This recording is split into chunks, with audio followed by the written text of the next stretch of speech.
গোলামের ভূত, তুই আমার ইংরেজিতে মেসেজ দিস কে রে? কে রে ইংরেজিতে মেসেজ দিলে সমস্যাটা কি? তুই জানোস না ইংরেজিতে মেসেজ দিলে আমি কিচ্ছু বুঝি না।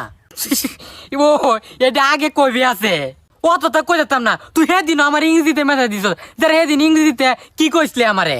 ও, সেদিন তো আমি তোর সালাম দিছিলাম। তুই সালাম দিস না কি দিস? আমি আরেকটা দিয়েছিলাম, যারা হ্যাঁ তো কইতে তুই ইংরেজিতে বহা বই হচ্ছস আমারে। ও আল্লাহ, আমার তো মন হয় না, তোরা বহা বই হচ্ছিলাম। তে কি হচ্ছস? আমি ইংরেজি বুঝি না দেখে তুই ইংরেজিতে বহা বই হরস। আর ইংলিশ টিংলিশ পাঠাইস না, বয়স দিবে, নাহলে বাংলা লিখবে, বাংলা মেসেজ দিবে বাংলাতে। আচ্ছা আচ্ছা, তুই আজ রাজমিস্ত্রি কামও যাইবে নি?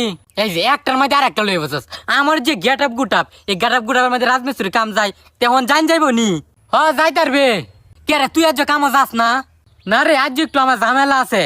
আচ্ছা, তুই মেস্তুরে ফোন দিয়ে কয়ে দে যে আমি নাস্তা খাই আইতাছি। আচ্ছা, আমি হুমায়ুন মেস্তুরে ফোন দিয়ে কয়ে দিয়েছি দলের মাঝে